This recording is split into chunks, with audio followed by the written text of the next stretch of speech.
நாள்கள் அது வீணானது. ஷேகுனா ஷேகுல் இஸ்லாம் இப்னு தைமியா ரஹிமஹுல்லாஹ் ரலியல்லாஹு அன்ஹு, இமாம் இப்னு அப்துல் ஹாதி ரஹிமஹுல்லாஹ் அவருடைய மாணவர் சொல்கிறார்கள், இமாம் இப்னு தைமியா ரஹ்மத்துல்லாஹி அலைஹி மரணப்படுக்கையில் இருக்கிறார்கள். 4000 பிரதிகளுக்கு மேலே எழுதினாங்க. ஆனால் எல்லாமே அப்படியே பற்ற வைக்கப்பட்டது, காணாமல் கரையான் எரித்து போனது, கரையான் அப்படியே அதை அரிச்சது, எரித்தார்கள். இப்படியெல்லாம் சித்திரவதை செய்யப்பட்டவர் தான் ஷேகுல் இஸ்லாம் இப்னு தைமியா ரஹ்மத்துல்லாஹி அலைஹி. குர்ஆனை ஓதி ஓதி ஓதி காலத்தை கழிப்பாங்க.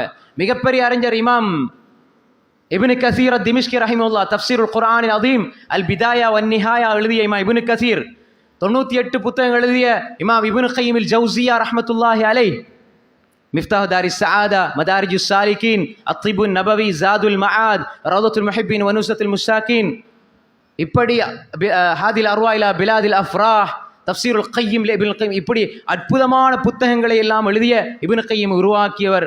பெரும் பெரும் மார்க்க அறிஞர்களை எல்லாம் உருவாக்கியவர். எந்த துறையாக இருந்தாலும் அந்த எல்லா துறைகளிலும் கால் தடத்தை பதித்தவர் தான் இமாம் இப்னு தைமியா. 3 நூற்றாண்டுக்குள் வாழ்ந்த அறிஞர்கள், அது வஹையால் சிறப்பிக்கப்பட்டவர்கள். அவர்களுக்கு அடுத்தபடி இந்த உலகத்தில் தோன்றிய மிகப்பெரிய அறிஞர்களில் முதலாவது இடத்தில் இருப்பவர் ஷேகுல் இஸ்லாம் இப்னு தைமியா ரஹ்மத்துல்லாஹி அலைஹி அவர்கள் மரணப்படுக்கையில் இருக்கிறாங்க. ஆதாரபூர்வமாக பதிவு செய்யப்பட்டிருக்கிறது. மரணப்படுக்கையில் இருக்கிற நேரம் அவர்களுடைய பேனா, அவர் எழுதுகிற எழுதுகோல் எல்லாம் பறிக்கப்படுகிறது, புத்தகம் பறிக்கப்படுகிறது, வாசிக்கிறது ஒன்றும் இல்லை, குர்ஆனும் பறிக்கப்படுகிறது. இந்த உம்மத்துக்கு அல்லாஹ் செய்த சிறப்புகளில் ஒன்றுதான், இந்த உலகமே சேர்ந்து பிரதிகளில் இருக்கிற குர்ஆன் எல்லாவற்றையும் எரித்தாலும் அடுத்த ஒரு நொடியில் உலகத்தில் இருக்கிற கோடான கோடி ஹாஃபில்கள் அடுத்த நொடியில் குர்ஆனை மீண்டும் சேர்த்து விடுவார்கள். ஒரு ஹர்ஃப் பிழை இருக்காது. ஒரு ஹர்ஃபை இந்த இடத்துல பிழையா ஓதுனா இங்க இருக்கிற ஆலிம்கள் உடனே சொல்லுவாங்க, ஹாஃபில் இல்லாட்டியும் ஆலிம்கள் சொல்லிடுவாங்க. அல்லாஹ் அப்படி ஒரு அந்தஸ்து வச்சிருக்கான். பல்ஹு ஆயாத்தும் பையினாத் ஃபீ சுதூரில் லதீன ஊத்துல் இல்ம், அறிவு கொடுக்கப்பட்டவருடைய இதயங்களில் அல்லாஹ் இந்த ஆயாத் பையினாத் குர்ஆனை பாதுகாக்கிறான். கியாமத் நாள் வரை அல்லாஹ் பாதுகாப்பான். உலகத்தில் எல்லா மனிதர்களும் ஒரு எப்போடுறாங்க, ஒரு எழுத்து பிழை, அடுத்த நாள் ஒரு அறிஞர் சொல்றாரு, இந்த குர்ஆன் இந்த எப்போ ஓதாதீங்க, ஏன்னா இதுல ஹரக்கத் ஃபத்ஹாக்கு பதிலாக லம்மா வச்சிருக்கிறாங்கன்னு சொல்றாங்கண்டா. ஒரு அறிஞர் சொல்றாரா இந்த உலகத்துல குர்ஆன்ல ஒரு ஹரக்கத்தை, ஒரு ஹர்ஃபை மாத்தேலுமா? மாத்தேலாது. அன்புக்குரிய சகோதரர்களே, குர்ஆனை பறிச்சாங்க. இப்னு தைமியா ரஹ்மத்துல்லாஹி அலைஹி ஒரு இடத்துல இந்த குர்ஆனை பறிச்சாங்க. அவர் ஹாஃபில், குர்ஆனை மனப்பாடம் செய்தவர், ஓதுகிறார், குர்ஆனை ஓதுகிறார். கடைசியாக சிறை பிடிக்கப்பட்ட நேரத்தில் 8க்கும் மேற்பட்ட தடவைகள் குர்ஆனை முடிக்கிறாங்க. முடிச்சிட்டு திரும்ப ஓதி ஓதி ஓதி வந்து கடைசி சூரா அல் கமர் ஓதுகிறார்கள். 54வது அத்தியாயம், சூரா அர் ரஹ்மானுக்கு முன்னால் உள்ள அத்தியாயம். கமரை ஓதுகிறார்கள்.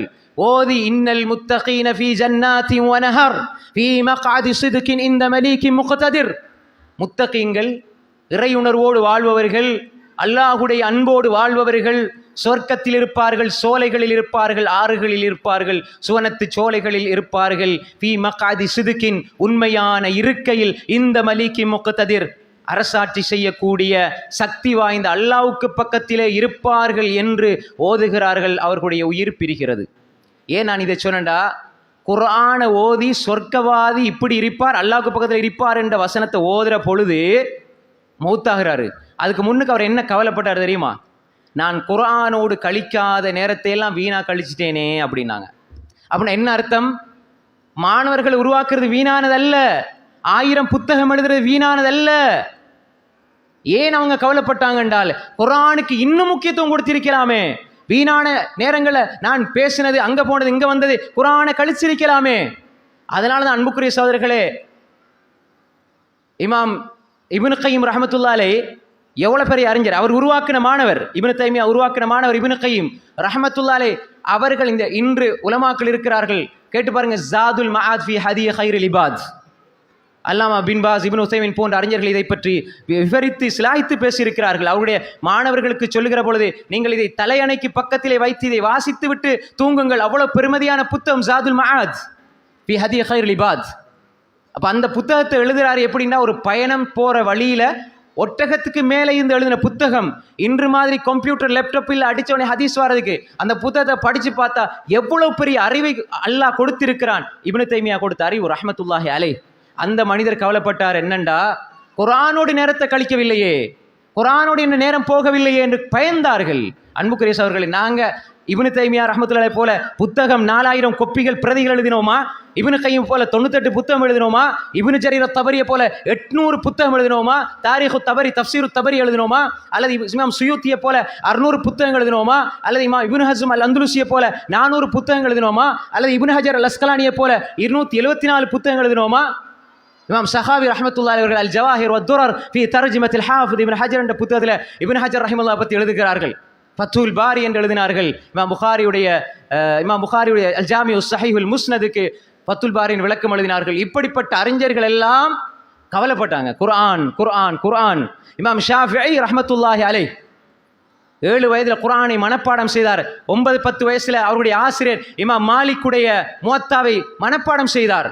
அப்படித்தான் ஆசிரியர்கள் கற்றுக் கொடுத்தார்கள். இமாம் முஸ்லிம் அவருடைய ஆசிரியர் இமாம் புகாரியுடைய ஆசிரியர் இமாம் அஹ்மதுடைய ஆசிரியர் இமாம் ஷாஃபியுடைய ஆசிரியர் இமாம் மாலிக்குடைய ஆசிரியர் இமாம் நாஃபியுடைய ஆசிரியர் இப்னு உமர் ரலியல்லாஹு அன்ஹு, இப்னு உமருடைய ஆசிரியர் ரசூல் ஸல்லல்லாஹு அலைஹி வஸல்லம். இப்படித்தான் அவர்களுக்கு படித்துக் கொடுத்தார்கள் குர்ஆன் குர்ஆன்.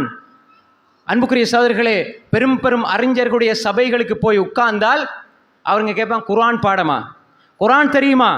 குர்ஆன் தெரியும் பாடம் என்றா யூசிக்குமுல்லாஹ் ஃபி அவுலாதிக்கும் லிذكر مثل حظ الأنثيين ஓதுங்க. தொடர்ந்து ஓதுனா உட்கார வைப்பாங்க, ஹதீஸை தஃப்சீரை படிச்சு கொடுப்பாங்க. அப்படி இல்லையா போய் குர்ஆனை படிச்சிருவாங்க, அனுப்பிடுவாங்க. இமாம் அவுசாஇ போன்றவர்கள் இப்படித்தான். அன்புக்குரிய சகோதரர்களே, தெளிவாக நாங்கள் புரிந்து கொள்ள வேண்டும். குர்ஆனுக்குரிய மகத்துவத்தை நாம் கொடுக்காதவரை ரமலானை அர்த்தமுள்ளதாக ஆக்க முடியாது. நானும் ஓத வேண்டும், எனது பிள்ளைகளும் ஓத வேண்டும். ரமலானில் குர்ஆனை நாங்கள் அதிகமாக ஓதுறது ஹிஃபுல் பண்ணணும். 40 வருஷம் 50 வருஷம் நான் வாழ்ந்து கொண்டிருக்கிறேன். அல்லாஹ் என்னோடு பேசுகிற, என்னை படைத்த ரப்பு என்னோடு பேசுகிற குர்ஆனை நான் இன்னும் ஓதவில்லை என்றால், அதனுடைய தர்ஜமாவை முழுமையாக படிக்கவில்லை என்றால், ஏன் தஃப்சீர்களை எழுதினார்கள்? இப்னு ஜரீர் அத்-தபரி ரஹ்மத்துல்லாஹி அலைஹி தஃப்சீரு தபரியை ஏன் எழுதினார்கள்? இப்னு கதீர் ரஹிமஹுல்லாஹ் தஃப்சீருல் குர்ஆனில் அதீம் தஃப்சீர் இப்னு கதீரை ஏன் எழுதினார்கள்? இமாம் பகவி ரஹிமஹுல்லாஹ் ஏன் மஆலிமுத் தன்சீல் எழுதினார்கள்? ஏன் இமாம் சுயூத்தி துர்ருல் மன்சூர் எழுதினார்கள்? ஏன் இந்த தஃப்சீர்கள்? ஏன் இமாம் குர்துபி ரஹிமஹுல்லாஹ் தஃப்சீர் குர்துபி எழுதினார்கள்? ஏன் ரூஹுல் மஆனி? ஏன் தஃப்சீர் கஷாஃப்? ஏன் தஃப்சீர் ஜமக்ஷரி? தஃப்சீர் மஃபாத்தில் கைப்? தஃப்சீர் ஃபஹுர் ராஸி? ஏன் இந்த தஃப்சீர்கள்? எத்தனை குர்ஆனுக்கு எழுதப்பட்ட தஃப்சீர்கள். தஃப்சீர் அல்லாமா அப்துர் ரஹ்மான் பின் நாசிர் அஸ்-ஸஅதி இன்று வரை அல்லாமா இப்னு உஸைமீனுடைய ஆசிரியர் ரஹ்மத்துல்லாஹி அலைஹிம் அஜ்மஈன் ஏன் எழுதினார்கள்? பக்கம் பக்கமாக, நூல் நூலாக, வால்யூமாக ஏன் எழுதினார்கள்? நாங்கள் இன்னும் சூரா ஃபாத்திஹாக்கு தர்ஜமா தெரியாது, ஆனால் இமாம் புகாரியோட பெரிய ஆள் மாதிரி நாங்கள் மார்க்கம் பேசி கொண்டிருக்கிறோம். அன்புக்குரிய சகோதரர்களே, குர்ஆன் மனப்பாடம் இல்லை என்றாலே அறிஞர்கள் அடுத்த லெவலுக்கு போக மாட்டாங்க.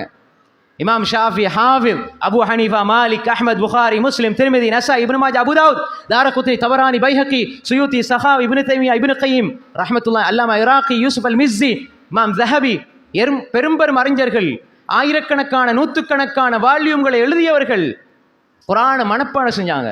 எங்களோட பிள்ளைகளுக்கு குர்ஆன் ஊட்டப்பட வேண்டும். குர்ஆனை சுமக்கிற, குர்ஆனோடு வாழுகிற ஒரு சந்ததி உருவாக்கப்பட வேண்டும். அன்புக்குரிய சகோதரர்களே, எவ்வளவு பெரிய சிறப்பு கை நழுவி போகிறது. 30-40 வருஷம் நான் வாழ்றேனே, எல்லா தொழுகையிலும் ஓதுற சூரத்துல் ஃபாத்திஹா ஒழுங்கா தஜ்வீதோட ஓத தெரியாதுன்னா எவ்வளவு கவலைக்குரிய விஷயம் சகோதரர்களே. இந்த ரமலானில் முடிவெடுங்கள் சகோதரர்களே, இந்த ரமலான்ல முடிவெடுங்க. குர்ஆனை படிக்கணும். நான் பெரியவர்கள் குர்ஆனை படிக்கிறதுக்கு வசதி வாய்ப்புகளை ஏற்படுத்துங்கள். குர்ஆனை ஓத தெரியாம அல்லாஹ்வை எப்படி சந்திக்க போறோம்? 60-70 வருஷம் உனக்கு வாழ்க்கையை தந்தேனே, நானும் நீயும் பேசிக்கொண்ட ஒரே ஒரு மெசேஜ் இந்த குர்ஆன். அதை ஓதாம நீ என்ன வந்திருக்கிறியே அடியானே என்று அல்லாஹ் நாளைக்கு மறுமையில என்னை பார்த்து உங்களை பார்த்து கேட்டா, யா அல்லாஹ், நான் வெளிநாட்டுக்கு போனேன், பொண்டாட்டிக்கு வீடு கட்டி கொடுத்தேன், மகனுக்கு வாகனம் வாங்கி கொடுத்தேன், யா அல்லாஹ் அந்த 30 வருஷத்துல 40 வருஷத்துல நான் பிஸி ஆகிட்டேன் யா அல்லாஹ்னு சொன்னா அல்லாஹ் என்ன பதில் சொல்லுவான்? உன்ட மனைவியை விட, உண்ட மகளை விட, உண்ட வாப்பா அம்மா விட இந்த ரப்புல் ஆலமீன் கேவலமானவனா என்று அல்லாஹ் கேட்டால், உனது தாயை விட இரக்கமான நான் கேவலமானவனா என்று அல்லாஹ் கேட்டா என்ன பதில் சொல்லும் சகோதரர்களே? தாய்மார்களே, ரமதான், சஹர், இஃப்தார் என்ற நேரத்தை அதிகமாக விரயப்படுத்தி விடாமல், ஏன் குர்ஆன் ஓதையில வெங்காயம் வெட்டினோம், வெள்ளப்பூடு உரிச்சோம், பெட்டி செஞ்சோம், அதனால ஓதையில்லை யா அல்லாஹ் என்று அல்லாஹ் இடத்துல சொன்னால் அல்லாஹ் ஏற்றுக்கொள்வானா? அன்புக்குரிய சகோதரர்களே, நான் யதார்த்தமா யோசிச்சு பாருங்க, எதுல நேரம் போகுது? அன்புக்குரிய சகோதரிகளே, மிக மிக இலகுவாக நேரத்தை ஒழுங்குபடுத்தி குர்ஆன் தொடர்படுங்க. குர்ஆன் அதிகமாக ஓதுங்க. எவ்வளவு குர்ஆனை ஓதினாலும் அறிஞர்கள் குர்ஆனை அப்படி அவர்கள் அதோடு வாழ்ந்தார்கள். தர்ஜமாக்களை படிங்க, தஃப்சீர்களை வாசிங்க, குர்ஆனோட தொடர்பு ஏற்படுத்துங்க. உங்களோட பிள்ளைகளை ஹாஃபிலாக ஆக்குங்க. நாளை மறுமையில நபிமார்கள் சஹாபாக்கள் எல்லாம் இருக்கிற அந்த நேரத்தில் உங்களோட பிள்ளைகளோட பெயர்கள் உச்சரிக்கப்பட வேண்டும். யுகாலி சாஹிபில் குர்ஆன், குர்ஆன் உடையவர்கள், குர்ஆனை ஓதியவர்கள், குர்ஆன் படி வாழ்ந்தவர்களை பார்த்து சொல்லப்படும் இக்ரா, குர்ஆனை ஓதுங்க. ஆதம் அலைஹிஸ்ஸலாம், நூஹ் அலைஹிஸ்ஸலாம், இத்ரீஸ் அலைஹிஸ்ஸலாம், இப்ரீஸ்